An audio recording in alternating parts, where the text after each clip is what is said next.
Et bonjour tout le monde, on se retrouve donc pour un épisode exceptionnel, exclusif de On s'en parle. Je suis accompagné donc de Eva qui va être avec moi pour interviewer donc Grégory Zawi, qui est notamment connu pour avoir révélé beaucoup de choses dans l'affaire Booba versus les influents voleurs, Magali Berda, Shona Evans ou Evans. Donc on va revenir avec lui sur toute cette histoire, savoir exactement qu'est-ce qui se passe à l'heure d'aujourd'hui après que toutes ces révélations aient été faites sur France 2, complément d'enquête, et sur les médias sociaux. Il y a une grosse guerre qui est en train de se faire sur Twitter, justement, à l'heure actuelle. Même Magali Berda tente de se racheter une image. Donc on va voir ça tout de suite avec Greg, qu'on va recevoir sur FaceTime. Bonjour à toi Grégory, merci beaucoup d'avoir accordé de ton temps pour cette interview entre la France et le Québec. Merci beaucoup à toi. Bonjour à nos cousins. Oui, c'est ça, tout à fait, nous sommes cousins. Hein. Exactement. Je te présente avec moi donc Eva. Bonjour Eva. Bonjour Grégory. Eva, je vous ai vu passer dans une vidéo sur Instagram avec la productrice de mon spectacle, Majda, mais bien sûr. Ouais. D'ailleurs, voilà. Je sais que vous allez faire un spectacle là le 11 octobre, il me semble, à partir... C'est ça commence le 11, ouais. Bon, ben voilà, super. C'était d'ailleurs, ça fait partie d'une de mes questions okay, non, prochainement. Voilà, j'ai dit, tiens, je connais Majda. Le monde est petit, hein, quand même. Le monde est petit. Hein. En fait, j'œuvre dans la production de spectacles, justement, dans l'humour entre la France et le Canada. Donc, c'est pour ça que vous avez vu Majda sur mon Instagram. Il reçoit beaucoup d'artistes nord-américains en ce moment, ouais. Oui, absolument. Surtout aussi, là, on a vu dernièrement des Paul Taylor qui sont passés à la fois au Canada et en France. Donc, ouais. C'est très intéressant aussi pour l'ouverture de la culture là-bas. Elle a eu Chris Rock. Bon, c'est pour un public anglophone, hein, quand même, parce que les spectacles sont en anglais. Mm-hmm. Et Dieu merci à Paris, il y a quand même des gens qui comprennent l'anglais. Oui, Dieu merci. Donc voilà, c'était une petite parenthèse, voilà, je vous ai vu déjà. On a des gens en commun. Super. De toute façon, elle aura une petite dernière question à la fin de l'interview pour toi, justement, concernant le spectacle. On peut se tutoyer d'ailleurs, Grégory ? Pardon ? On peut se tutoyer d'ailleurs ? Oui, bien sûr, il n'y a pas de problème. Je vous vois pas là, les deux, je vois un bout de visage de chacun. Oui, en fait, si tu veux, nous on a des caméras un peu de partout, donc du coup c'est pas grave parce que nous au montage en fait on va voir que toi et nous on va nous voir en fait sur les caméras. Ah d'accord, là on enregistre, après c'est monté, d'accord. Oui, donc là de toute façon on enregistre, donc après il y aura tout un montage qui va être fait, on va garder ce qu'on veut, donc voilà. D'accord, ok. Donc, je te remercie énormément. Donc, on n'est pas en direct. Si je dis une connerie, je peux me reprendre. Oui, tu peux te reprendre. Oui, c'est ça. C'est ça. Si tu dis une connerie, tu peux te reprendre. En fait, si tu veux, là, on enregistre. Là, il est midi et demi et ça va être diffusé à 18h ici. Donc, on a 6 heures pour faire le montage après être mis sur la page YouTube. Okay. Donc voilà. En tout cas, je te remercie encore donc une fois énormément parce que comme je te disais. Depuis qu'il y a eu cette affaire en France, tu te doutes bien que les cousins québécois en ont entendu parler et ton nom est ressorti dans pas mal de bouches, notamment au Québec, notamment les influenceurs, sur les médias sociaux québécois, etc. Cette affaire a fait beaucoup de bruit et justement, nous on souhaitait justement, parce que vu qu'on est un podcast d'actualité, on aurait aimé en fait que tu expliques en fait à nos cousins québécois qu'est-ce qu'il en est en fait de cette affaire et justement où on en est maintenant suite à complément d'enquête qui est passé sur France 2, suite à toutes les interventions, suite à ta vidéo que tu as fait. On aimerait en fait savoir à l'heure d'aujourd'hui où est-ce qu'on en est de cette affaire. Alors j'ai envie de vous dire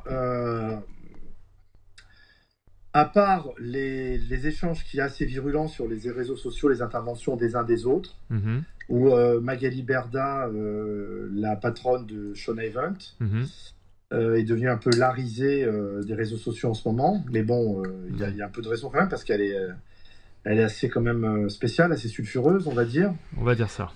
Dans sa manière dans sa communication, je parle, hein, pas oui. Je ne me permettrai pas de l'attaquer...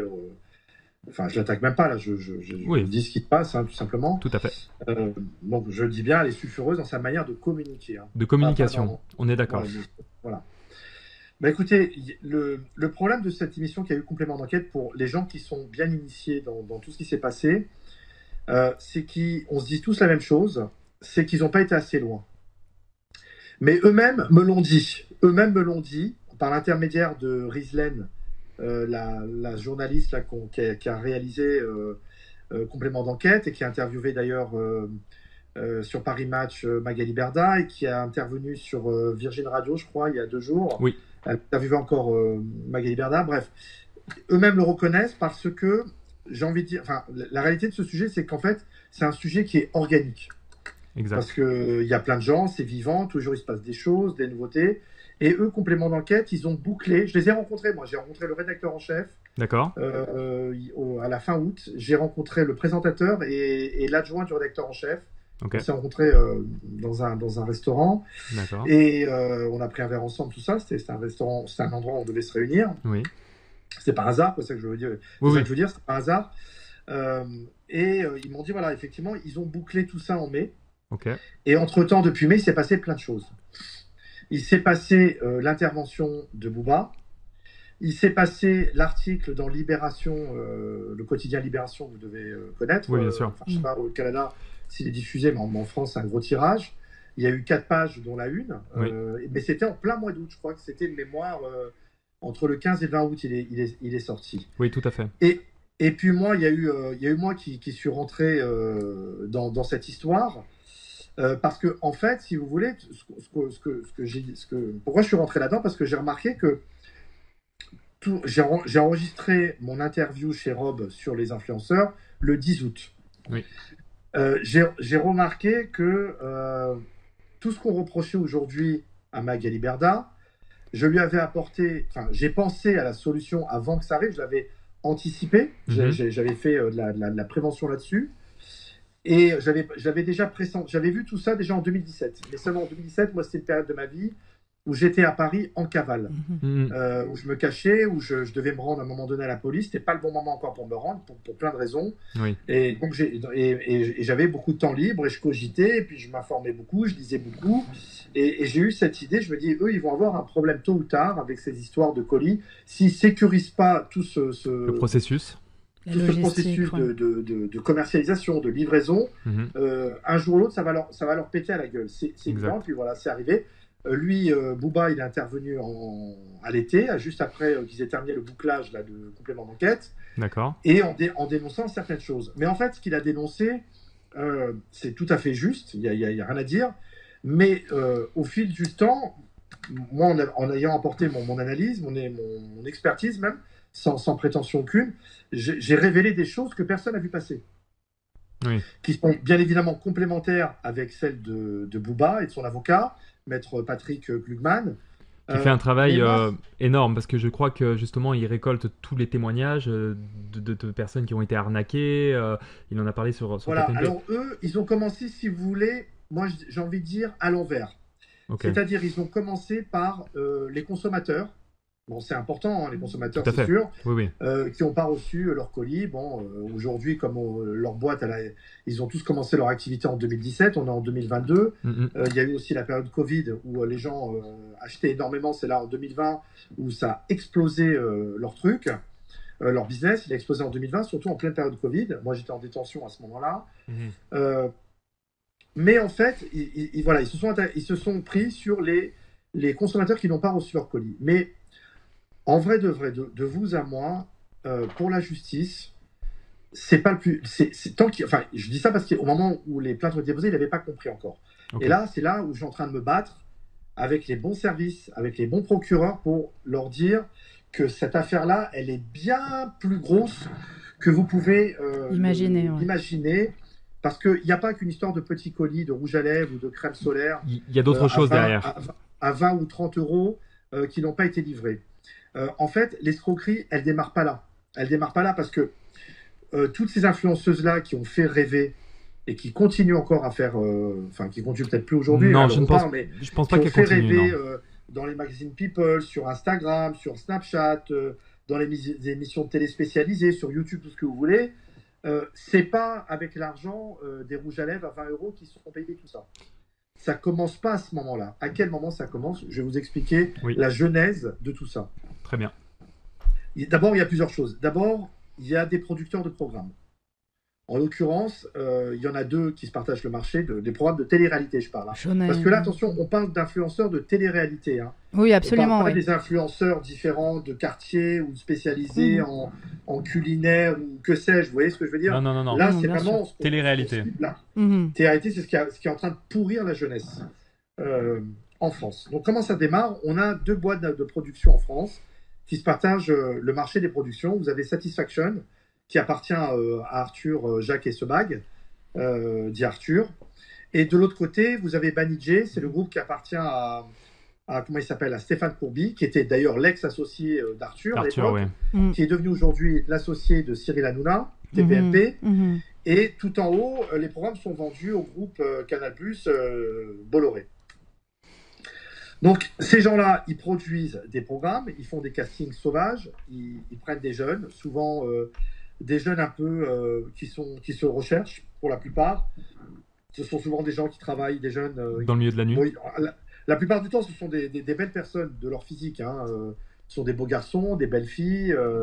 Ils sont souvent tatoués, on ne sait pas pourquoi. Ça, c'est une question. Mais ils n'ont pas souvent confiance en eux, quoi. C'est ça, tatouage, direct. Oui, ça, c'est... On a dit que si t'es pas tatoué, tu peux pas rentrer faire la télé. Là, pour la plupart, ils sont tatoués, mais pas tous, c'est vrai. On va encore me dire, c'est pas tous les tatoués qui rentrent, mais disons qu'il y en a beaucoup qui sont tatoués. Bref. Donc, il les recrute dans des boîtes de nuit, c'est souvent des serveurs. Et chez les filles, on s'est aperçu aussi que malheureusement, il y a souvent d'anciennes escortes, mais enfin, bon, qui faisaient un peu d'accompagnement. Enfin, c'était pas... moi, je vais te dire directement, moi, j'avais participé dans le tournage des Princes de l'amour. J'avais fait justement... Lequel ? Comme ça parlera au... Alors, c'était celui-là où il y avait Mila. J'étais le prétendant de Mila. D'accord. Et je sais qu'il y avait des filles qui étaient justement en tant que prétendantes aussi, qui venaient justement pour séduire un prince. Et en off, quand il n'y avait pas les caméras qui tournaient, elles nous expliquaient un peu ce qu'elles faisaient. C'était des sortes d'escortes, tu vois ce que je veux dire. Elles voyageaient partout dans le monde, elles avaient un joli physique, etc. Je suis très content que tu le dises toi-même. C'est très... Parce que toi, tu l'as vécu de l'intérieur. Je l'ai vécu de l'intérieur. Je veux dire, moi j'ai fait plusieurs émissions. Je ne suis pas resté très longtemps parce qu'en fait, tout est fake en fait à l'intérieur, techniquement. Tout est fake, tout est orchestré. Parce que ils se connaissent tous déjà. Et puis même... En fait, c'est pas de la télé-réalité. Non, c'est pas de... c'est le mensonge. C'est tout sauf de la réalité. Moi, par exemple, ce que je trouvais choquant, c'est que tu avais des candidats, comme par exemple un Julien Guirado, tu vois, qui en off étaient totalement violents avec les femmes, qui étaient agressifs, qui se pensaient le roi, tu vois ce que je veux dire, pendant ce tournage, tu vois. Ou un Ilan qui traitait les filles un peu, on va dire, comme un peu des prostituées en fait. Ouais, tu vois ce que je veux dire. J'ai eu le témoignage bouleversant de Natania. Mais tu sais quoi, j'ai vu tout ce qui s'est dit par rapport à lui, et puis je te dis, vu le personnage de l'intérieur, c'est tout à fait ça. Tu vois ce que je veux dire. Quand je vais lui dire ça à Natania, elle va être super contente. Donc et puis moi, je vais te dire. J'ai vécu, quand j'étais là-bas, je pensais faire de la télé-réalité, mais en fait, c'est une télé toute scriptée, toute organisée. C'est toi, tu dois faire ci. C'est scénarisé. C'est scénarisé. Je veux dire, une fois que la caméra est coupée, les filles, elles te regardent même plus. Je veux dire, t'es prétendant, mais je veux dire, à part si t'as beaucoup d'argent, etc., elles vont s'intéresser à toi parce que c'est un gars qui est friqué. Donc ok, pourquoi pas. Mais si t'es un gars lambda qui a pas beaucoup d'argent, elles vont même pas s'intéresser à toi. Si t'as pas la Rolex au poignet pendant le tournage, elles s'en foutent. La caméra est coupée, ciao bye, elles font les plans séquences. Tu vois ce que je veux dire. On devrait envoyer Sarkozy. On devrait envoyer Sarkozy, ça c'est vrai. Rolex. mais en tout cas, tout est scénarisé. Moi, je peux te le dire, j'ai fait les Princes de l'amour. C'est plus sympa que de se retrouver dans les barreaux pour lui. Je pense. Bon, par contre, excuse-moi, je rebondis sur ce que tu dis, parce que moi, il y a deux choses qui m'ont choqué. Oui. Enfin, surtout une plus que l'autre. Et ça, c'est 3-4 candidats qui me l'ont révélé. On m'a dit que lorsque tu es à l'étranger, tu arrives dans les maisons là-bas, je sais pas où vous avez tourné, vous, si c'était en France ou pas. En tout cas, à l'étranger, quand c'est tous les tournages qu'il y a à l'étranger, les deux premières choses qu'on leur prend, c'est leur passeport et le téléphone portable. Le téléphone portable, je peux comprendre. C'est vrai. Le téléphone portable, à la limite, oui, pour pas qu'on spoil, etc. Ça c'est correct. Mais moi, je vais te dire. Il y a certains artistes. Mais moi, je vais te dire, le passeport, c'est exact. C'est exact. Mais ça, tu sais que c'est interdit. Mais je vais te dire qu'on me l'a fait pour une des émissions que j'avais fait justement de télé-réalité en France. D'accord. On m'avait pris donc mon téléphone et mon passeport. C'était pour je te dis le nom, je m'en fous. C'est pour le remake qu'ils avaient fait de l'île de la Tentation. D'accord, donc ils m'avaient tout pris. Donc moi j'avais plus rien. Toi, les productions, toi, c'est Banijay ou Satisfaction que tu as eu Banijay. C'est Banijay, voilà. D'accord, alors je t'explique. Les seules personnes, la seule autorité qui a le droit de confisquer ton passeport, c'est soit la préfecture de police parce que tu es fiché S ou tu as fait des conneries dans ta vie, ou décider de ne pas te délivrer un passeport, ou bien un magistrat. Mais eux, l'excuse, c'était on garde tous les objets de valeur, donc on leur donnait l'argent, etc. Non, mais ça, le passeport, c'est pas un objet de valeur, parce que ça peut se refaire, c'est pas un problème, un passeport. Dieu merci, la France a des consulats dans le monde entier. Exact. Exact. Vous n'étiez pas en Corée du Nord, non. ni en Iran. Non, on était en République dominicaine. Voilà, donc il n'y avait aucun problème. Donc ça, c'est de la connerie. Okay. C'est pour vous, c'est une forme de détention. Moi, je vous dis, c'est une détention. Et ça, c'est illégal. Et ça, on va s'y attaquer aussi. Ouais, mais ça, c'est, je pense que, parce que je vais te dire une chose, même là, quand j'avais fait la télé-réalité ici au Québec, quand on était parti, tu leur donnes tout. C'est-à-dire que tu leur donnes, j'avais donné mon téléphone portable, ce qui est logique, mais j'avais aussi donné mon passeport. Donc ils avaient aussi gardé mon passeport. Même la production ici, qui s'appelle Production J, ils avaient gardé mon passeport. Écoute, je connais pas la loi québécoise, mais je peux te dire, enfin, c'est peut-être encore plus sévère qu'en France, parce que vous, c'est les lois britanniques, Oui, c'est ça, c'est avec l'Angleterre, oui, exactement. Ouais, c'est comme nous, c'est encore la liberté, elle est encore, c'est encore un autre truc, la liberté dans le schéma, enfin dans le système britannique, c'est totalement, enfin, je peux pas dire, je connais pas la loi canadienne, je vais pas me limiter. Bon, en tout cas, en France, c'est strictement interdit, et je pense que dans chaque démocratie, c'est interdit. Donc du coup, dans quel pays on fait ça? Bon, dans les dictatures, tout ça, ils font ça aussi à Dubaï. À la main-d'œuvre qu'ils font venir du Pakistan. Oh. Ils leur prennent leur passeport, ils les retiennent comme ça pour les faire travailler. C'est quand même la France et le Canada. Tu vois, c'est quand même une très grande démocratie. C'est invraisemblable d'entendre ça. Donc quand je suis arrivé en République dominicaine, ils n'auraient jamais dû prendre mon passeport. Point barre. Ils auraient dû me le laisser. Ok. Ça, on est bien d'accord. Donc c'est vrai. Voilà, cinquième témoignage qui me dit la même chose. Donc voilà, je reviens. Donc ils produisent des émissions et à partir de là, il y a des candidats qui vont en sortir et c'est scénarisé, comme tu m'as dit, c'est scénarisé. Tout parce à que fait. Moi, Natania, par exemple, elle m'a expliqué que elle a fait les 3 premières émissions qu'elle a fait, elle a eu aucune relation avec des garçons. Et un jour, le directeur, j'ai oublié son nom, de Banijé, il l'a attrapé, il lui a dit, écoute, ma chérie, si tu commences pas à t'attraper un mec, on va moins te voir dans les plans séquences.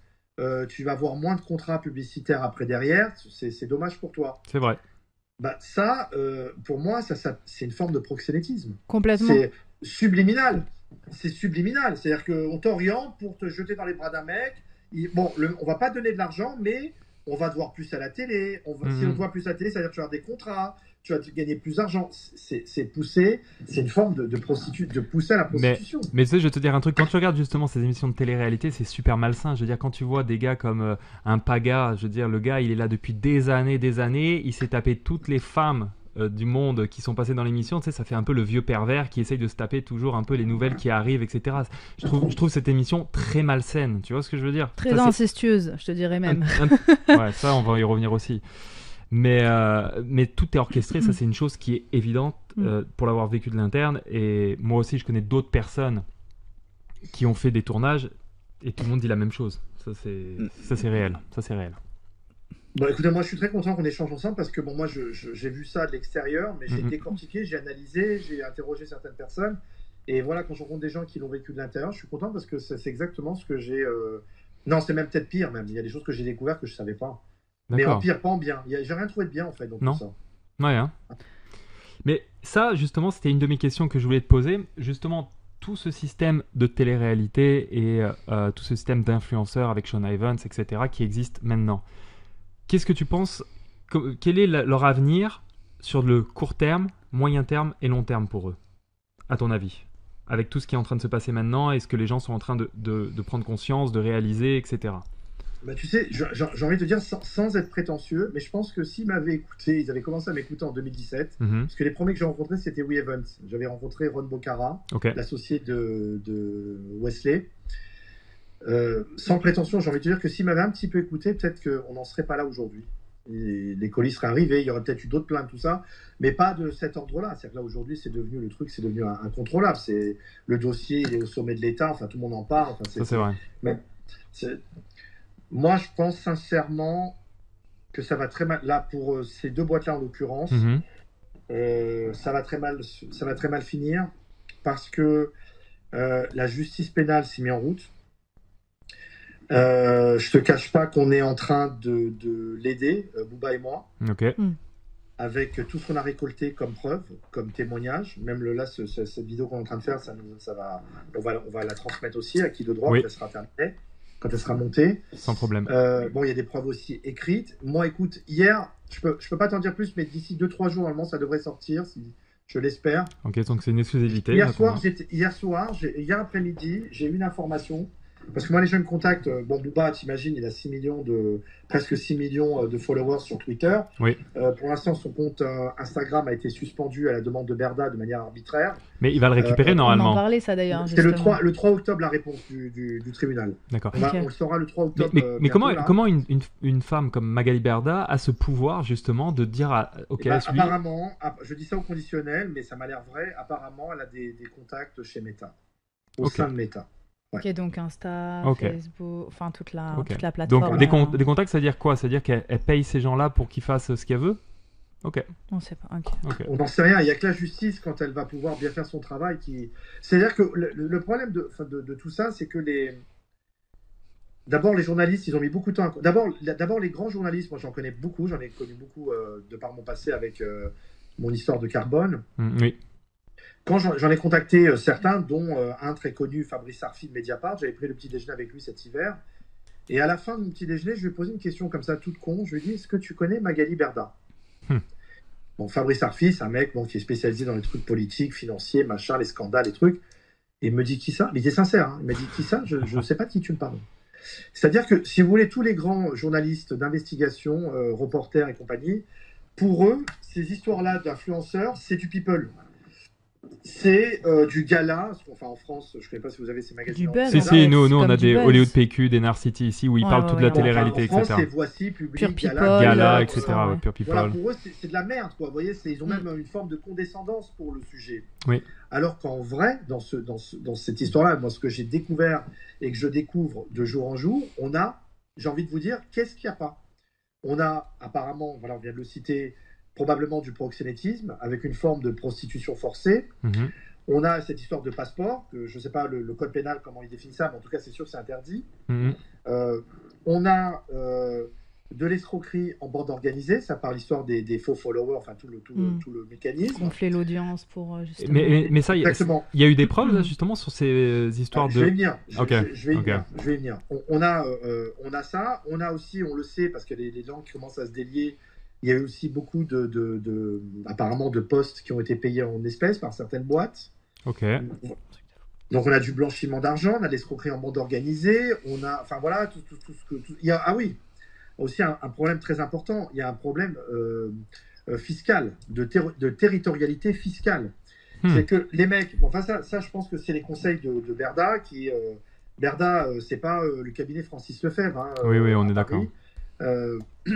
Berda leur dit vous mettez tous à Dubaï, comme ça vous êtes tranquille. Mais ce qu'il faut savoir, c'est que leur cible est française, donc du coup voilà, c'est ça, il y a des arrêts déjà, il y a déjà eu des jurisprudences pour des maisons comme du GAFAM, comme Google et compagnie. Oui.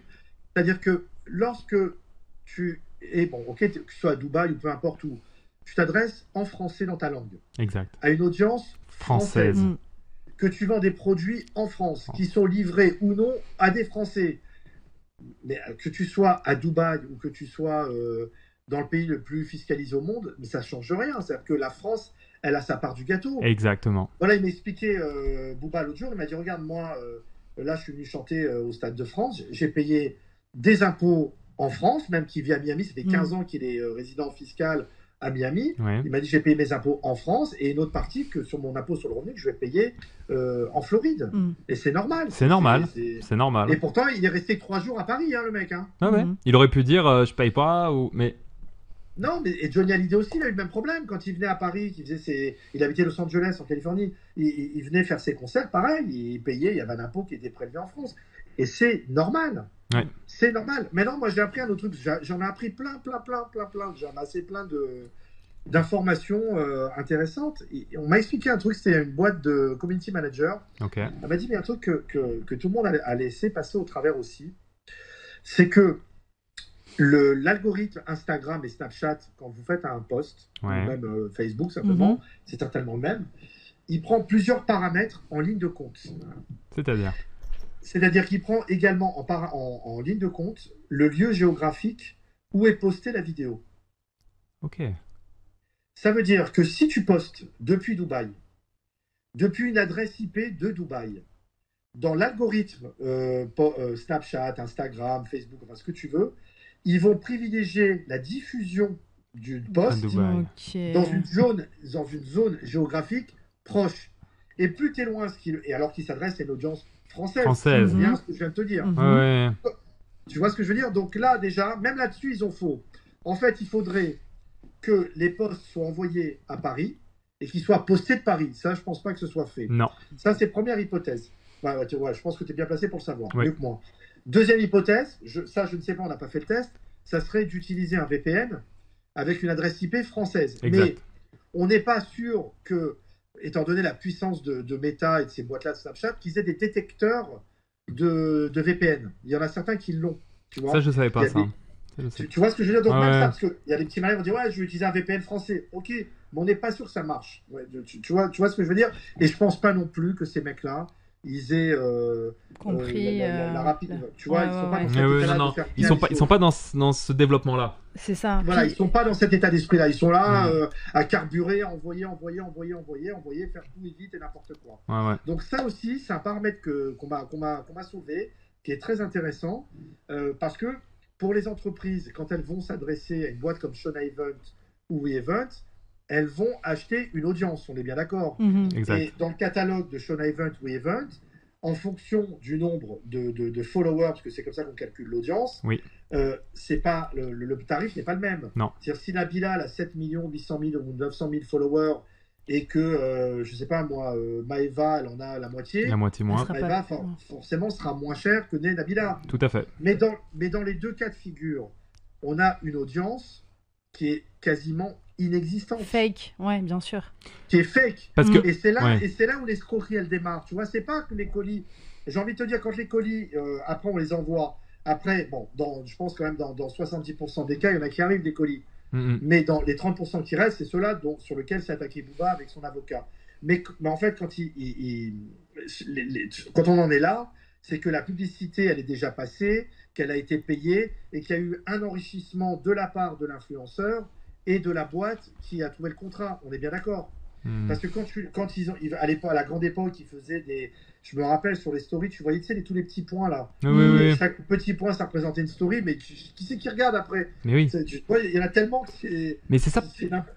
Personne peut regarder autant de stories. Je veux dire, à moins si t'as rien à faire de ta vie, tu t'es là, tu regardes vraiment les fans, les fans de ton influenceur. C'est ça. Mais c'est... Et donc du coup, en fait, si tu veux, donc tu dis que les audiences seraient fausses, mais du coup, comment ils arriveraient à des chiffres comme 7 millions? Je veux dire, comment on peut détecter justement si une audience est fausse ou pas? C'est ça ma question. Par exemple, quand ils vont démarcher une marque en disant voilà, moi j'ai 7 millions de followers. Alors, écoute-moi, j'ai eu d'autres informations, écoute-moi bien. Okay.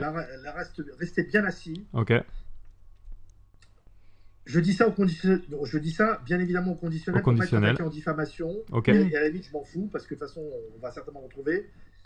Il y a certaines marques qui se sont adressées à des boîtes comme Shona et WeEvent, qui demandent les statistiques des influenceurs. Que tu peux avoir, exact. D'accord. Eh bien, figure-toi qu'ils ont des gens... Qui trafiquent, genre les stats? Qui trafiquent en Photoshop, absolument. Non. Oui, j'ai eu ces témoignages-là. Oui. Vraiment? Oui. Oui. J'en ai pas les preuves, attention, hein. Au conditionnel. Mais c'est-à-dire, mais tout va avec, tu vois, c'est... Donc si on prend au conditionnel, il y aurait des gens donc chez WeEvent et chez Shona Events qui trafiqueraient justement les statistiques avec du Photoshop, des choses comme ça. Au conditionnel. Ou chez eux, ou en externe. Ou en externe, oui, bien sûr. Avec des intérimaires, je ne sais pas quoi, des freelances. On m'a témoigné, j'ai eu plusieurs témoignages de gens qui m'ont dit ils ont effectivement des gens qui maquillent les statistiques. Et apparemment, on m'a même dit que beaucoup de boîtes d'influence, de télé-réalité ou non, le font parce qu'ils imaginent, ils comprennent pas, si vous voulez, l'impact, enfin la gravité du truc. Et ma question là, justement, tu me dis WeEvent et Shona Events sont les mêmes à peu près, simplement c'est les patrons qui changent. Ils ont le même système de fonctionnement. Mais alors pourquoi, qu'est-ce qui fait que tout le monde quitte Shona Events pour partir chez WeEvent? Si les deux sont pareils, pourquoi tout le monde quitte le bateau Alors, qui vendent les mêmes produits. D'après ce que j'ai entendu, c'est qu'elle ne paye pas, elle a beaucoup de retard de paiement. Et c'est là où j'interviens et que c'est réel. Voilà, ils ont un grand trou, Sean Event, un grand trou dans la caisse. J'ai même entendu que la boîte Sean Event, ils publient. Bon, voilà, ok. Ça, c'était mon contrat que j'ai eu à courte période avec Sean Evans. J'ai des mails, si tu veux, je pourrais te les transférer. Non, moi je suis pas peut-être pour les en tout cas, juste pour t'attester ce que je dis, à mon petit niveau, parce que j'ai fait que quelques posts chez eux, j'avais fait pas beaucoup de posts, et puis moi j'étais pas beaucoup payé, tu vois, j'étais pas connu, j'étais un petit influenceur, comme on dit. J'ai quand même attendu 2 mois avant d'être payé, pour à peine 750 €, tu vois. Bon, apparemment il y en a, donc qu'est-ce qui se passe? Voilà. Ils vont ailleurs.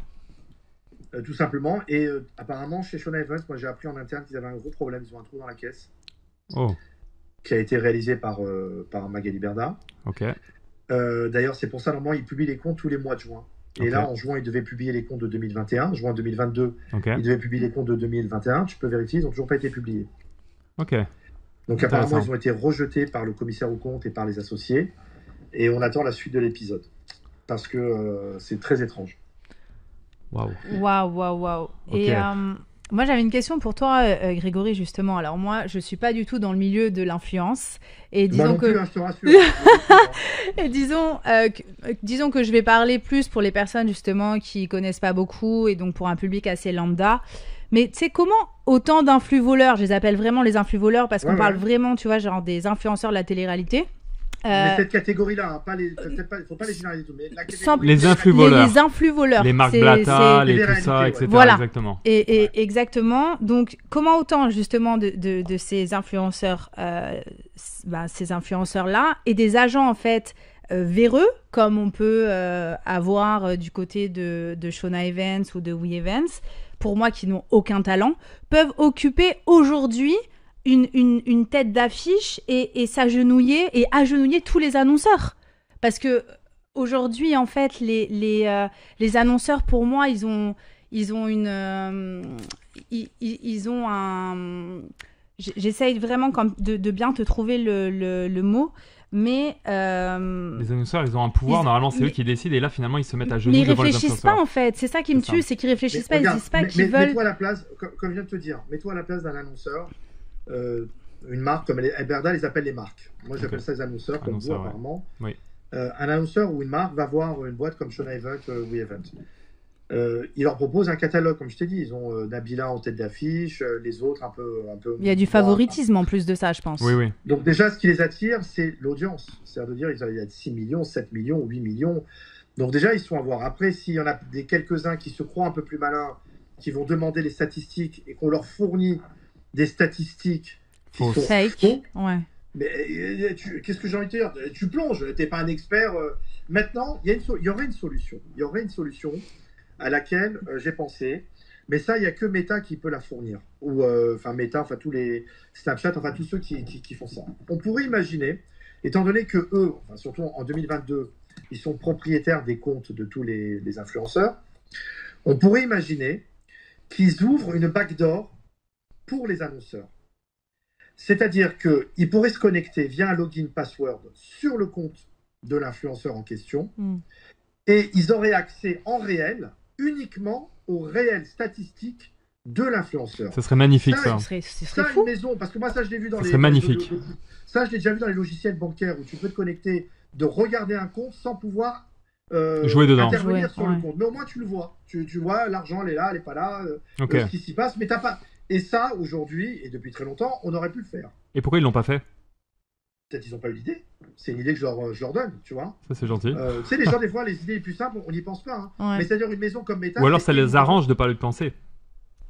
Peut-être aussi. Bah oui, c'est comme tout est... Ça, on ne sait pas. Parce qu'au conditionnel, si Madame Berda est capable de faire sauter des comptes Instagram, c'est-à-dire qu'elle a des gens qui travaillent chez Meta, donc ces gens chez Meta qui gagnent de l'argent comme ça, peut-être qu'ils n'ont pas intérêt à avoir justement... À se faire voir surtout. Non, mais imagine-toi bien qu'une décision comme ça, elle ne se prend pas à Paris, elle se prend au siège. À la Silicon Valley avec Mark Zuckerberg. Ouais. C'est lui qui prendrait une décision comme ça, d'ouvrir une backdoor pour les annonceurs, justement, pour assainir ce truc. Et ça, je trouve que ce serait plus correct.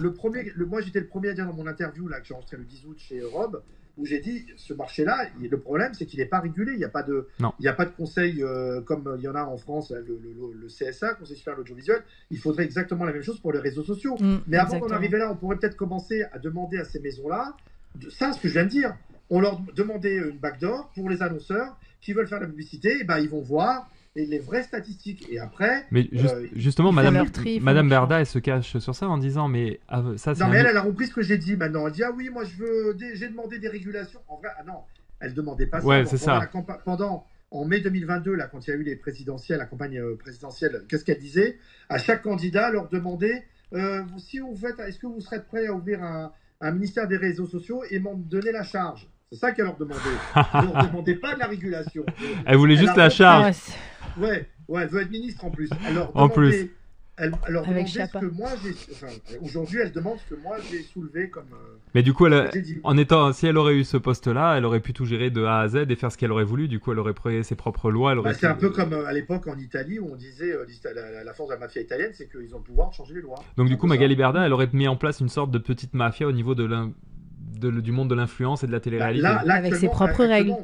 Actuellement, on est en plein dedans parce que pour l'instant, la justice n'a pas encore intervenu. Il n'y a pas eu de garde à vue, il n'y a pas eu de mise en examen, il n'y a rien eu du tout. Moi, ce qui me faisait rire aussi quand je faisais les émissions, c'est que je voyais le producteur de l'émission, par exemple d'Île de la Tentation, qui déjeunait le soir avec Magali Berda, qui étaient ensemble, vraiment proches. Tu vois ce que je veux dire, c'est qu'ils étaient proches. Donc, ce qui veut dire que. Mais oui, mais tu vois, je reviens. C'est ça, en fait, le schéma, c'est quoi? C'est que au départ, tu as Banijé, Satisfaction qui produisent des émissions. À partir de ces émissions produites avec toutes ces dérives-là qu'on a évoquées, on ne va pas revenir dessus, ils produisent des candidats. Certains sont bankable plus que d'autres. Exact. En fonction, comme Nathania t'a dit, si elle est 3 saisons, elle ne s'est pas tapé un mec, bah, va être moins bankable pour la saison 4, ou peut-être même on va la mettre sur la touche. Exact. Donc à partir de là, parce qu'elle se respecte. Des candidats qui vont être bankable. Et là, c'est récupération, Shona Event, We Event, en fonction de chacun dans son camp. Ouais. Là, le schéma, c'est quoi? On leur colle une pastille bleue, ça c'est le départ. On leur colle quelques centaines de milliers de followers qui n'existent pas. Et l'aventure commence. Attends, au niveau de l'influence. Je sais pas si tu es au courant, tu sais que les pastilles bleues, ici, du moins au Canada, entre $8,000 ou $10,000 canadiens, tu peux te faire acheter une pastille bleue sur Instagram. Je connais pas mal de personnes. En France aussi, mais attention, c'est pas que tu l'achètes, c'est pas ça. C'est que Meta, ils ont donné des certifications à certaines boîtes de community managers qui ont passé à une espèce de comment on appelle ça, de diplôme chez eux, je sais pas comment on appelle ça, une certification, pardon, voilà, c'est ça, le bon terme. Tu as des boîtes de community managers, de communication qui ont passé une certification Meta.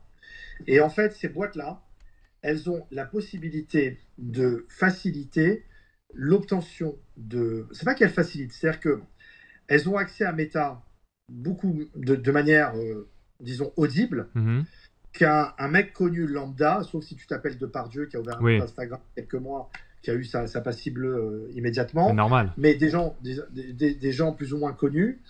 C'est-à-dire que ces agences-là, elles ont le pouvoir d'écrire à Meta, leur dire voilà, on est affilié à votre programme, on est certifié Meta, on a un monsieur, une dame, un candidat qui commence à être connu, avec des articles de presse. Il faut une substance. C'est pas tu leur fais un chèque, ils te donnent la pastille bleue. Tu vois ce que je veux dire? Il faut quand même, sinon ça serait trop facile. Un minimum de substance. Mais en fait, ces agences-là, si tu veux, elles te font le go-between. Et je pense que ce que tu parles, c'est exactement la même chose. Ce sont des agences qui font le go-between entre des gens qui commencent à être connus plus ou moins dans un certain milieu. Qui commencent vraiment... Tu peux pas arriver à un inconnu, tu peux pas lui mettre une pastille bleue. C'est dingue. Ok. Faut qu'il ait fait un même s'il apparaît 2 fois sur YouTube, ça va suffire pour, on va dire, ok, il commence. Donc on va le certifier. Voilà, tu vois, et eux, ces gens-là, si tu veux, ils ont le droit de monnayer cette certification qu'ils ont obtenue auprès de Meta et de faciliter. Bon, c'est un business, ça c'est légal, tu vois, il y a pas... Le problème, il n'est pas réellement là. Le problème, il est après. Il est quand on commence à acheter des followers, à gonfler le compte. Et là, c'est faux. Et après, à faire payer... Et autre question, là, dans l'intervention qu'il y avait eu avec Magali Berda, l'avocat de Booba aussi, Cyril Hanouna, qui fait partie du groupe Banijé, avait l'air de rien comprendre et de rien connaître à tout ce qui était en train de se passer. Est-ce qu'il est quand même possible que Magali Berda ait réussi à leurrer le groupe et à faire ses propres magouilles de son côté, dans le conditionnel bien sûr, et que le groupe Banijé ne soit au courant de rien finalement et qu'elle ait pu faire ça en douce? Est-ce que ça c'est une possibilité ou pas? Ou le groupe Banijay était au courant? Écoute-moi, la réponse est oui. Et je vais te dire, il y a des précédents dans l'histoire. Tu sais, il y avait pendant la Seconde Guerre mondiale, sous le régime nazi, il y avait un ministre de la propagande ou de la communication, je ne sais plus, enfin l'un et l'autre, je crois. C'est pareil pour l'époque, par rapport à l'époque nazie, qui s'appelait Joseph Goebbels. Et c'est lui le premier qui a dit plus un mensonge est gros, plus on y croit. Ouais, c'est ça. Et ça, je veux te dire la vérité, en France, je crois que Magali Berda est passée maître dans cet art-là. C'est-à-dire qu'elle a un culot. Regarde, ce matin, elle était en conférence de presse. Oui. Oui, ça c'est. Sur le cyberharcèlement, c'est-à-dire elle a fait ce qu'on appelle en termes de communicants, elle a fait ce qu'on appelle un pare-feu. Un pare-feu. C'est-à-dire que chez elle, il y a le feu. Elle a éteint en fait les autres. Avec toute cette histoire-là qu'on est en train de parler. Elle en met un feu ailleurs. Elle en allume un autre. Pour éteindre un sujet plus ou moins vrai et légitime pour qu'on oublie l'autre. C'est l'arbre qui cache la forêt. Tu vois ce que je veux dire? Mais j'ai l'impression que ça marche pas. Elle a été victime d'antisémitisme et les femmes, on veut les carteler, bon. Et tu vois que dans pas mal de vidéos, si tu prends la chronologie depuis qu'elle est un peu en bisbise avec Booba, qu'il y a des moments où elle s'amuse, on l'a vu en train de danser. C'était un peu malheureusement comme Balkany, quand on l'a vu en sortant de prison, qui dansait, elle a fait de la musique. Oui. C'est un peu ça, quoi, tu vois. Elle a pas l'air d'être vraiment stressée en vrai dans sa vie de toujours. Même non, c'est une comédienne, c'est une Amber Heard de bas de gamme, quoi, tu vois. C'est ça, The Witch. C'est une comédienne, quoi. Elle a pas fait l'acteur studio comme. Mais le public commence à pas être dupe, tu vois. Je pense parce que ça m'étonnerait que là maintenant comme elle les appelle les marques ou des annonceurs maintenant disent. Elle dit les marques. Donc ça m'étonnerait que des marques aillent maintenant chez Shona Evans pour dire ok j'aimerais de la pub avec toute l'histoire qui vient de se passer. Si moi je suis par exemple une marque comme elle les appelle, j'attendrai que l'histoire se calme, j'attendrai de voir qui a raison avant de vouloir faire affaire. Donc je pense. Elle l'a dit elle-même. Alors elle a dit que son chiffre d'affaires a été baissé par 3, mais on peut le voir sur les bilans, à part 2021 qui n'a toujours pas été publié. Elle a dit que son chiffre d'affaires a été divisé par 3, soi-disant parce qu'elle a assaini son travail. Il y a des annonceurs, des marques, elles ne voulaient plus. En fait, c'est parce que... Ils ne voulaient plus Ils voulaient plus d'elle. C'est les clients qui ne vont plus chez elle. Bah, c'est ça, exactement. Mais la réponse, attention, la réponse à tout. Hein. Bah, c'est ça. Et j'ai l'impression qu'en fait... Dans sa façon de communiquer, par exemple l'interview que j'ai vue à TPMP ou même Complément d'enquête, elle est toujours sur la défensive et toujours un peu en mode agressive. Une défense agressive un peu et toujours... elle est accusée de quelque chose, mais c'est la victime en fait. Elle est accusée. C'est assez bizarre son mode de fonctionnement en fait. Nous, d'un regard extérieur, enfin du moins au Québec, quand on regarde ça, on trouve ça un peu bizarre. Excuse-moi, je voudrais faire une parenthèse, que ça tombe bien, vous êtes québécois. On est français expatriés à au Montréal. Québec, donc on est plus. Ok, non, mais enfin, je vais parler d'un truc qui va vous parler. Céline Dion, ça vous parle? Bah oui. D'accord. Céline Dion, elle est sur Instagram là, regardez combien elle a d'abonnés. 5 millions. D'accord. Nabila, elle en a combien? 7 millions. 7 millions 9 ou 8. Waouh. Il y a un problème. Céline Dion, juste pour dire, Céline Dion, elle est connue dans le monde entier. Nabila n'est pas connue dans le monde entier. Non mais je vous pose la question. Voilà, vous êtes des Canadiens. Enfin, il y a un problème. Il y a un problème. Il y a un côté. On me dit ouais, non mais tu comprends. Il y a certains qui m'ont dit non mais tu comprends rien parce que les jeunes ils communiquent. Attendez. Céline Dion lui a d'ailleurs même reproché que c'est la nana qui a toujours mis en scène sa vie. C'est-à-dire même l'enterrement de René. Elle l'a mis en scène. Ah bah elle l'a mis en scène, ouais. Elle, les réseaux sociaux, c'est vraiment son truc, vous voyez. Elle connaît. Bon, c'est Céline Dion, elle a plus de 40 ans de carrière, c'est une des plus grandes chanteuses au monde. Elle a une vraie audience de 5 100 000, je crois, pour être précis, followers sur Instagram. Et ça, c'est une vraie audience. Ça, c'est une vraie audience, par contre. Ça, tu sais que c'est du... Voilà, donc on m'explique comment une nana inconnue de nulle part, ou quand elle publie un livre, elle fait une dédicace, il n'y a personne qui y va, parce que j'ai assisté... non, mais sérieux, en parlant de Nabila, qu'on m'explique comment elle peut avoir autant de followers. Comme une Maëva Guénam, d'ailleurs. Hein. Oui, Maëva Guénam. Ouais, pareil. Qui a un peu... C'est ça, il n'y a rien dans... Les Rolling Stones, je sais pas, ça fait... Ils ont quel âge? Ils ont fait tous les stades en plus. Ils ont tout fait, eux, ils ont tout fait. Ils ont 3 millions 300 000 abonnés. Mais non. Followers. Les Rolling Stones, on parle des Rolling Stones. Dans le monde entier, ils sont connus. Dans le monde entier. Bah oui. C'est genre extraordinaire. Alors on me dit non, tu comprends rien. Attendez, moi je m'étais amusé à comparer Tom Cruise. Tom Cruise, avant la sortie de Maverick, la Top Gun 2, il était à peu près à 5 100 000, 200 000 followers. Ok. Quand Nabila en avait 7 millions et demi. C'est Tom Cruise en plus. On parle du plus grand acteur de tous les temps. Avec Cable de l'histoire du cinéma. Ouais, le number one. Il y a certains qui m'ont dit mais non, tu comprends rien, t'es has-been. Je suis has-been. Non. Mais là encore, c'est vous les has-been qui a été voir Maverick et il a fait $1 milliard de dollars de chiffre d'affaires son film. Exact. C'est l'acteur numéro 1 avec entre les Missions Impossibles, les Maverick, tout ce qu'il fait. Mais c'est un monstre le mec, c'est un monstre. Il y a rien à dire, on l'aime pas, mais c'est un monstre. Comme Céline Dion, c'est pareil. Et alors qu'un influenceur qui va faire un film, ça va être un bid. Tout simplement. Mais elle a fait un bid, Nabila, sur Amazon Prime. Ça n'a pas marché son émission. Ça n'a pas été déprogrammé d'ailleurs. Même sur mais il n'y a rien qui marche, c'est tout pipé, c'est faux. Et en fait, si tu veux, il base un peu, si tu veux, c'est comme on dit, la culture du vide, c'est réel, hein, parce qu'en fin de compte, tout ce qu'ils vendent, c'est du vent, et puis il y a rien. Si l'auditoire est faux, en fin de compte, elle parle à du vent, en quelque sorte, en fin de compte. Elle-même. On m'a donné, j'ai eu d'autres infos, mais là, tout ça, c'est des infos qui vont être vérifiables par. Il n'y a que la police qui peut les faire, parce que nous, on les a pas, ni Bouba, ni moi, ni les services, ni les journalistes avec la meilleure volonté du monde. Il n'y a que des services de police avec des moyens d'investigation très poussés qui vont pouvoir vérifier plein de choses. Moi, on m'a même apporté des témoignages, des preuves aussi de certaines sociétés qui ont été montées de toutes pièces par Magali Berda pour pouvoir vendre des produits et de ne pas les livrer. C'est de l'escroquerie de bout en bout. Oh my God. Et attendez, le meilleur, il arrive là. Laissez-moi 2-3 jours. Ça va sortir, mais alors là, c'est échec et mat. Échec et mat, hein. Mais est-ce que toi, pour revenir à ça, là, il y a d'autres informations que tu nous dis qui vont sortir, ça va être échec et mat, même si je pense que déjà la reine est tombée. Personnellement... Pas le roi encore. Pas le roi. Mais là, on y arrive. Il arrive. Mais ce que je veux dire, c'est qu'avec tout ce qui est en train de se passer, est-ce que encore actuellement tu reçois des menaces ? Est-ce que tu n'as pas peur par rapport à tout ce que tu es en train de révéler ? Parce qu'ils ont l'air d'être assez agressifs. J'ai eu les menaces du compagnon de Magali, non ?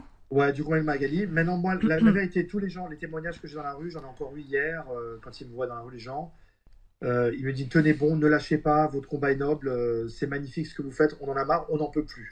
Et des gens, j'ai vu, il y a 2 personnes, ça m'est arrivé hier, un petit jeune qui avait même pas 20 ans, qui m'a dit ça m'a fait très plaisir, et un monsieur qui avait une 40aine d'années. Ok, c'est vraiment tous les âges. J'étais à la poste en train de poster mes lettres, mon courrier, et il m'a dit ça, il m'a dit, monsieur Daoui, je peux vous serrer la main. Ne lâchez pas, allez-y, on n'en peut plus de ces gens-là. On veut plus les voir. Ouais. On n'en peut plus de ce mensonge, de ce vol, de cette arnaque, de voir tout ce fric à la télé, tous ces trucs-là, on n'en peut plus. Ça, c'est vrai. Mais il y en a... c'est vraiment, si je dois faire un peu le rapport entre le Québec et la France, nous, malheureusement, c'est ce qui est en train un peu d'arriver ici, mais nous, on a du retard par rapport à la France, parce qu'ici, on a beaucoup moins il y a beaucoup moins de structure, il y a beaucoup moins de population aussi, donc du coup, c'est pas le même engouement qu'en France, tu vois. Mais c'est pareil, il y a un monopole ici qui est détenu par une compagnie, parce qu'en fait, si tu veux, ici, si tu veux faire des émissions de télé-réalité au Québec, tu es obligé avant, comme pour Shona Evans, tu es obligé d'abord de signer avec la compagnie ici qui s'appelle J'Influence, de signer avec eux, et après tu peux aller faire l'émission. Comme ça, ils sont sûrs de t'avoir pendant 3 ans. Ils t'ont déjà récupéré avant même que tu aies commencé. T'as même pas passé. Et dis-toi encore le truc qui est énorme, c'est que pendant que tu es dans l'émission, donc bien sûr ils te prennent le passeport, téléphone, etc. et tout, mais c'est eux qui gèrent eux-mêmes après ton compte, ils ont tes codes accès Instagram, etc. et tout, c'est eux qui postent tes photos, c'est eux qui répondent aux gens, c'est eux qui font tout sur ton Instagram, d'accord ?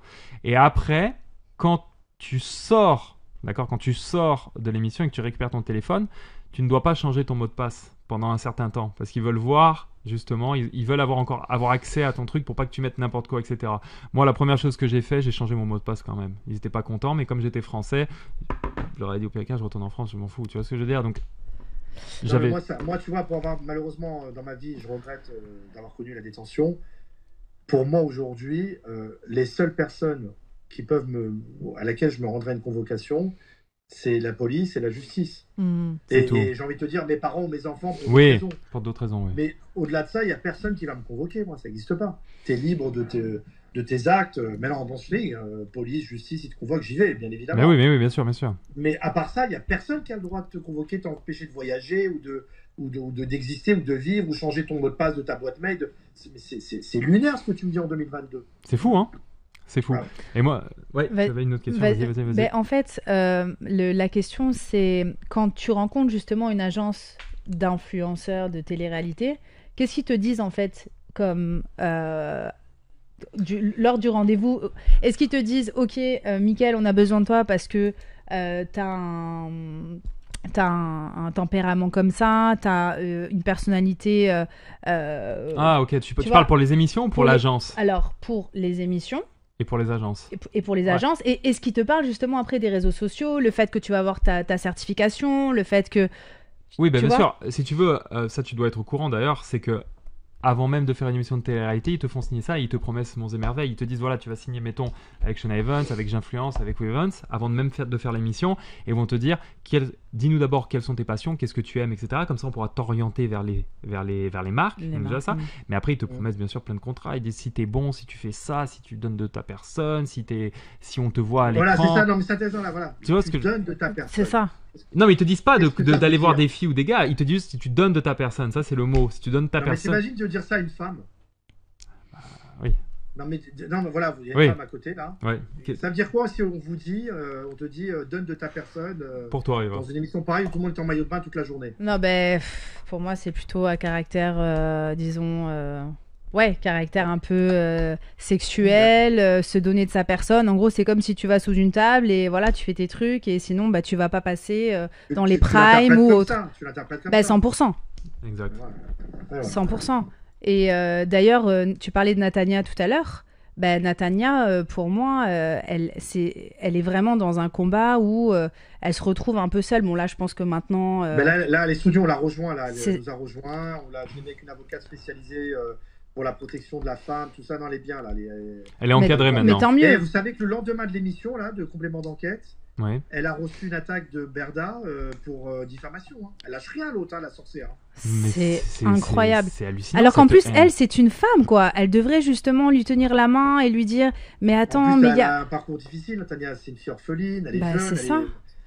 Enfin, mais c'est pour moi la plus intelligente de tout ce qui... Je mets toujours au conditionnel, mais aussi apparemment toutes ces influenceuses qui sont parties à Dubaï, outre le placement, l'escroquerie, etc., il y aurait d'autres choses annexes qui se passeraient aussi là-bas. 100%, c'est pas les placements de produits qui te font gagner des millions d'euros, on est d'accord. Exactement, je veux dire, il y a d'autres choses... Alors justement, on va y venir, ça va sortir dans 2-3 jours. Ok, justement, c'est ça. Et après... Non, mais toi, tu parles, tu penses à de la prostitution et tout ça. Tout à fait. Moi, on est beaucoup à penser à la même chose. Bah oui. Enfin, apparemment, il y en a un, mais et tu sais quoi, les gens ils le disent, hein, tout le monde le dit pour beaucoup. Berda, c'est un peu Madame Claude. Oui, la Madame Claude. 2.0, 3.0, ce que tu veux. Elle place ses filles. C'est une maquerelle en fait. C'est une insulte pour Madame Claude. Oui. Parce que Madame Claude, c'est une femme d'une grande classe, mais une vraie classe. Moi, j'étais enfant, mais je me rappelle de ce que j'ai pu voir d'elle. Et surtout, elle traitait pas. Les filles étaient sublimes. C'est des vraies beautés naturelles. C'était pas des filles là toutes siliconées.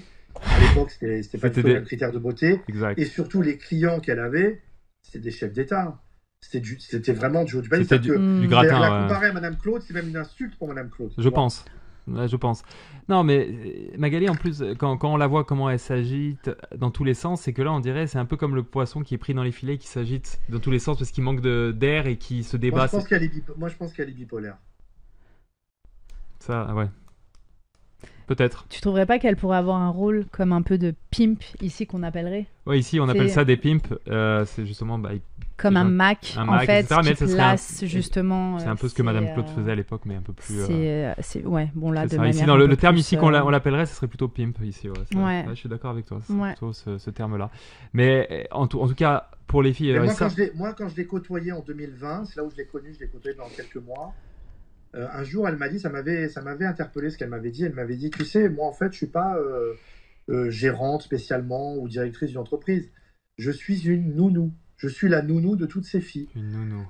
Je gère tous leurs problèmes de cœur, leurs problèmes d'argent, leurs problèmes de c'est la psy quoi aussi surtout, je pense. En fait, nounou veut dire nounou. Nounou, ça veut tout dire. Ouais, oui. Maquerelle, quoi, tu vois. C'est ça exactement. C'est ça en fait. Mais maquerelle.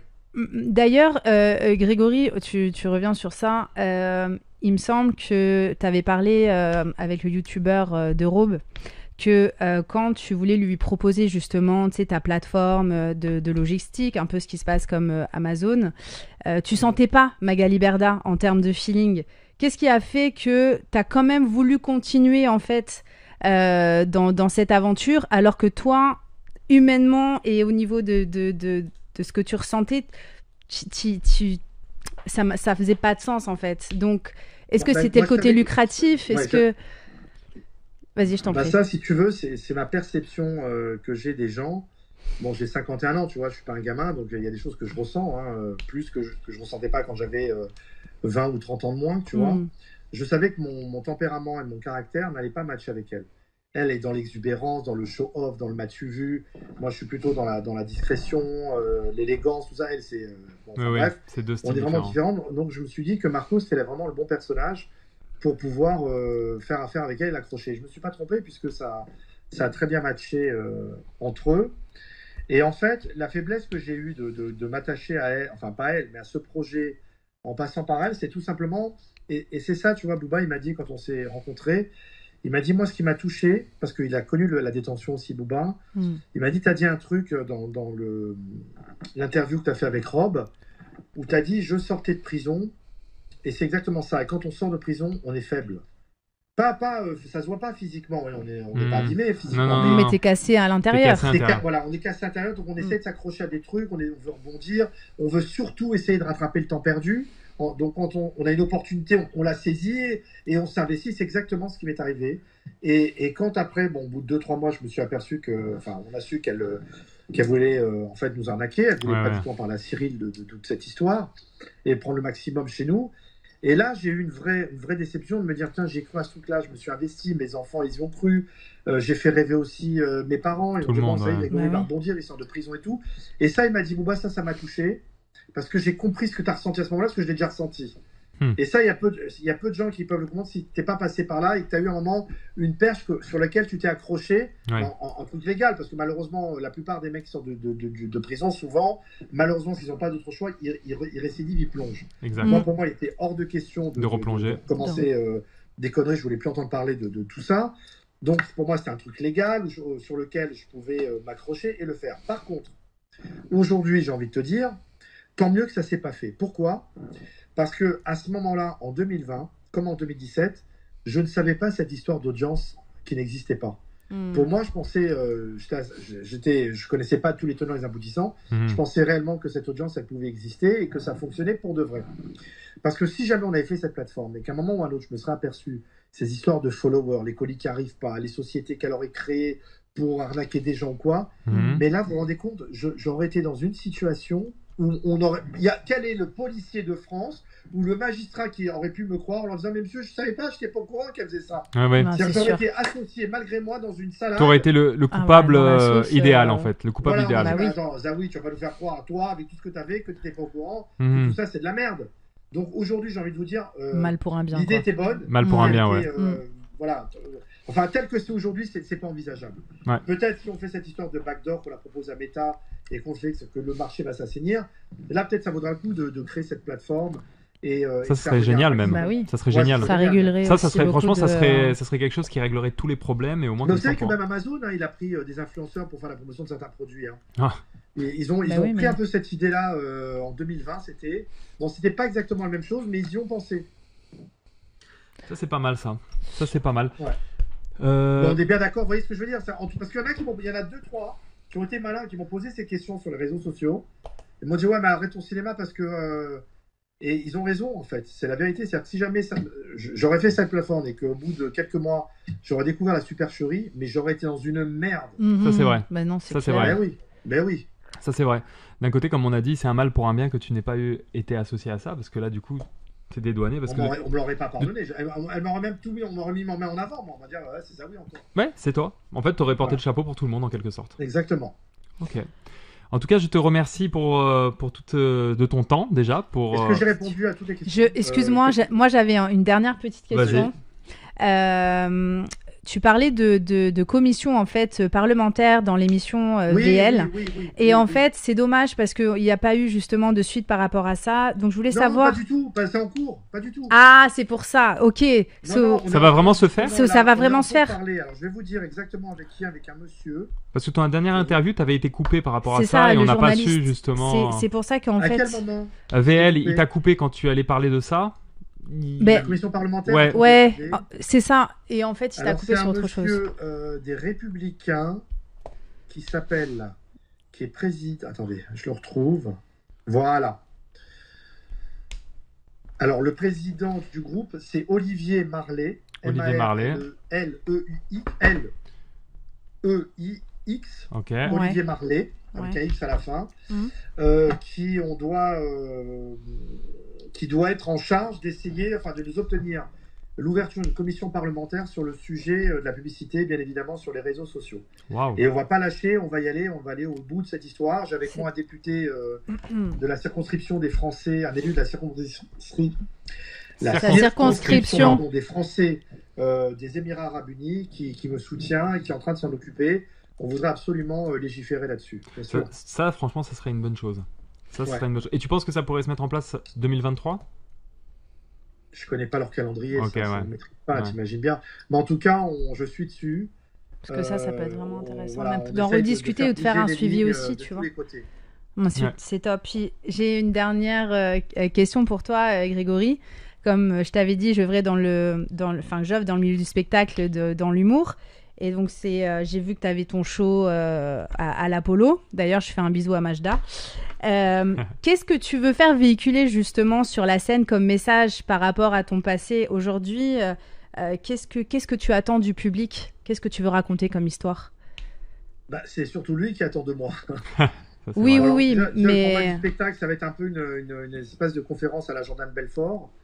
Enfin, non, je raconte mon histoire et à la fin, les gens peuvent poser des questions. Ça, c'est bien ça. Il y a 20 minutes à la fin où tout le monde, les gens ont beaucoup de questions par rapport à ça. Alors, ce que je vais véhiculer, c'est vrai que le titre, le sous-titre est assez agressif. C'est mon père qui l'avait trouvé d'ailleurs, où c'est écrit, ils avaient qu'à faire attention. On parle de l'État parce que moi, en fait, c'est la Caisse des dépôts qui m'a envoyé des milliards d'euros aux quatre coins du monde dans des paradis fiscaux, notamment des pays qui n'étaient même pas signataires du protocole de Kyoto, ce qui est assez drôle. Ils recevaient, ils acceptaient de l'argent de pays comme les États-Unis, qui n'avaient rien à voir avec le marché du carbone. Bon, on était en 2008-2009, mais ils sont toujours pas signataires d'ailleurs. Et la Chine, enfin bon, bref. Donc, ce que je vais montrer dans ce spectacle-là, c'est les failles, comment ça s'est fait, exactement, précisément de l'intérieur. Comment j'ai réussi à faire sortir tout cet argent et surtout l'envers du décor. C'est-à-dire que d'abord qu'il ne fallait pas le faire, premièrement. C'est le message primordial que je veux faire passer. Ce qu'il fallait absolument, c'était à faire, je ne le ferai pas. Et tout ce que ça m'a coûté sur le point de vue humain, en premier, financier, ça c'est tant pis pour moi. Quand on joue avec le feu, on se brûle. Voilà, c'est ça. Donc dans ce spectacle-là, d'abord, on a commencé, on l'a écrit bien évidemment. Je l'ai écrit avec Papy, Alain Dejoie, qui n'est autre que le metteur en scène de Jamel Debbouze, qu'il a été. Nice. Il a été récemment décoré des Arts et Lettres. Je suis très fier qu'il s'intéresse à moi parce que j'ai l'impression, moi je dis toujours, j'arrive pas à trouver ma légitimité avec beaucoup d'humilité à chaque fois. Il me dit mais non, pas du tout. Si t'es là, t'as ton histoire, t'as ta place. Il a récemment aussi fait jouer des petits jeunes à la Comédie Française. Donc c'est un grand monsieur vraiment du théâtre et du stand-up et de la scène. Et il y a aussi une dame avec moi qui a écrit, qui s'appelle Pascal Memry, qui a écrit beaucoup pour des séries sur TF1. Et il y a moi qui a coécrit tout ça, bien évidemment. Et en fait, au départ, on a écrit ce spectacle et puis après, il m'a dit au fil des séances, Papy m'a dit, on va pas écrire de texte. Tu vas pas jouer, tu vas pas réciter un texte. C'est trop feeling. On va écrire un chemin de fer sur tout ce que tu dois amener, où tu dois amener le public à quel moment. Et tu vas raconter, tu vas vivre ton histoire. Parce que quand tu la racontes, tu la vis, c'est beaucoup mieux que si un texte. Oui. Voilà. Sinon, ça va faire trop robotisé. Et étant un grand fan de Jean-Paul Belmondo depuis mon adolescence et enfance même, et je n'ai jamais compris, quand j'étais plus jeune, un jour, Delon a dit Jean-Paul est un comédien, Jean-Paul est un comédien, et moi je suis un acteur. La différence, c'est que Jean-Paul joue et que moi je vis. Attention, je ne me compare à aucun des deux. C'est pas la comparaison, mais c'est-à-dire que et j'avais mis du temps à comprendre quelle différence qu'il y avait quand il disait il joue, l'autre il vit, il est acteur, bref. Et aujourd'hui, en fait... tu comprends la différence. Ça me pète en pleine gueule. Voilà, je vais vivre mon histoire sur scène du mieux que possible pour la faire vivre au public et la partager. Voilà. Et pourquoi pas une date... Pas la jouer. Et pourquoi pas une date à Montréal, Alors oui, bah, c'est ouais, bah, ouais, c'est Eh oui, eh oui. On va garder contact, Grégory. dans les grandes villes, j'ai une productrice qui m'a demandé aussi. On va voir, bon, déjà, il faut que ça fonctionne en France, Ouais. avec toute l'humilité, modestie, et puis après, ouais, d'aller dans des pays où il y a beaucoup de Français, ouais, ça me plairait, ouais, Bah, bien évidemment. en tout cas, tu seras le bienvenu ici à Montréal.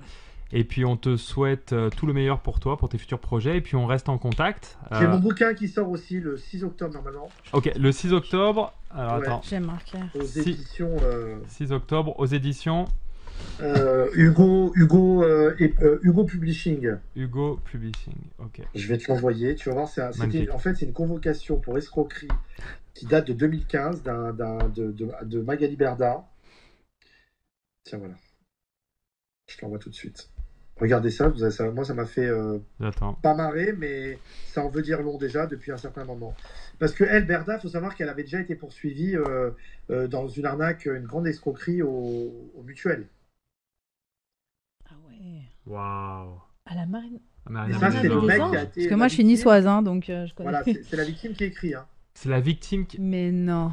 Ben voilà, je vous l'envoie. Oh my god. Incroyable. Ça, on va le mettre en lien sur le truc. Je vais le mettre à la fin. À la fin, Ah, à tu la, pourrais. à la fin, on va. Ça on va date, bon, l'afficher. ça date de 2015. Hein. Oui, oui, mais on va quand même l'afficher. On va mettre tout ce qui a été dit. Donc, Tu vois, donc elle écrit corps et âme, qu'elle est chez elle. Non, maintenant, elle a dit ce matin qu'elle attend que la justice vienne l'attraper, mais elle en peut plus. Non, mais c'est pas. j'ai une Oui, question pour c'est- toi. Là, l'histoire va évoluer. Est-ce que on pourrait t'avoir, en fonction de comment l'histoire Bien évolue, sûr. si on pourra continuer à parler pour que justement le public québécois puisse suivre justement l'avancée de cette histoire aussi. Avec plaisir. D'ailleurs, quand vous aurez fait le montage là, Oui. de votre On va te l'envoyer. truc, On te l'envoie moi, direct. je le poste aussi. Hein, je vais le poster. Tout Magnifique. Ça, Magnifique. Super. vous savez quoi, c'est une chaîne YouTube? Oui, c'est ça, la chaîne YouTube, donc c'est le podcast, on s'en parle, donc en fait on parle d'actualité ici. Là, on a fait une Sans émission, tabou. sans tabou, on a fait une émission exceptionnelle pour toi justement. Mm. Donc là, c'est une exclusivité qu'on va balancer ce soir à 18h, et après on a notre podcast normal qui arrive à 21h. Non, c'est bien. Ce qu'on a Ouais, fait C'était magnifique, c'est génial. C'est Ouais, vous avez appris des trucs. Beaucoup, tu nous as appris des trucs Mais je et te dis, hein, ce sujet-là, il est organique. Moi, tous les jours, j'en apprends. Et hier soir, j'ai eu une information, je te dis la vérité. C'est ça qu'on est en train de traiter, là, qui devrait sortir dans 2 ou 3 jours. Elle est tellement puissante, elle est tellement forte, elle m'a coupé les jambes. Et je me suis dit, là, je suis en train d'atteindre les limites de ce que je peux faire dans cette histoire. Parce que là, vraiment, ce qu'on m'a révélé, c'est vraiment le travail de la justice et de la police. Là, par rapport je à peux ce qu'on pas a le faire. dit, par rapport à ce qu'on a dit plus tôt, par rapport à ce qui se passait à Dubaï, des choses comme ça. Ou, À Dubaï et ailleurs. Mais vraiment, c'est un truc énorme. Ouais. C'est un truc énorme. On est en train de le vérifier là, parce qu'il Mm. il faut toujours le vérifier avant de le publier, parce que c'est tellement énorme. Et si ça sort, ça va faire mal. Ah, là, Ça c'est fait mat, déjà c'est mal. Le roi, la reine, c'est tout le monde. Le roi, la reine Tous mat. et les bouffons. Et voilà. Toute la bande là qu'on a citée, c'est terminé pour eux Eh ben, moi, sur la scène médiatique et judiciaire. ah, ça serait. Et ça m'a fait mal, parce que j'étais mal et j'étais tellement fatigué. Je suis rentré, je sais pas, chez moi, il devait être 8h. J'aurais dû appeler Booba. Lui, il est à Miami, donc j'aurais pu l'avoir, mais j'avais pas la force de lui raconter tellement ça m'a abasourdi. De me dire, mais c'est pas possible. Comment c'est possible? Mais ces gens-là, tu veux, je te dise, Mickaël, ce qu'on se dit avec Booba, parce qu'on a fait de la prison. Moi, en prison, j'ai connu des gens de tous bords. Je disais toujours, c'est un peu la cour des miracles. Des gens qui ont fait des choses dégueulasses, tout ça, mais bon, qui quelque part assument leurs fautes.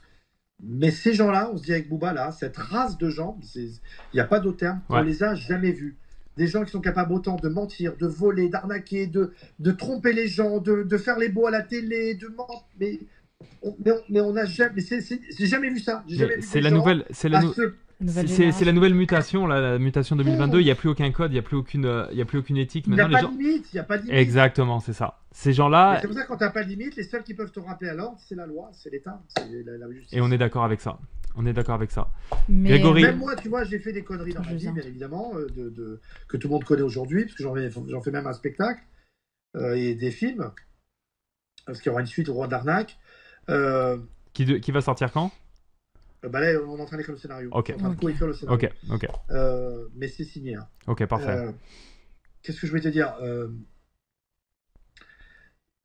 Moi, j'ai fait des conneries, mais moi, dans mon dossier, j'ai qu'une seule. Je suis un peu, dans mon malheur, je suis un peu fier de le dire. J'ai qu'une seule partie civile. Oui. L'État français. J'ai pas arnaqué des gens. Non. Même si tu me diras l'État français, c'est tout le monde. Ok, je le Ok. sais tout ça. Mais c'est-à-dire, il n'y a pas des gens qui dorment pas à cause de moi. Tu vois ce que je veux dire? Mm. Mais ces gens-là, ils sont capables de tout, de tout, à tous les niveaux. Ouais, de voler.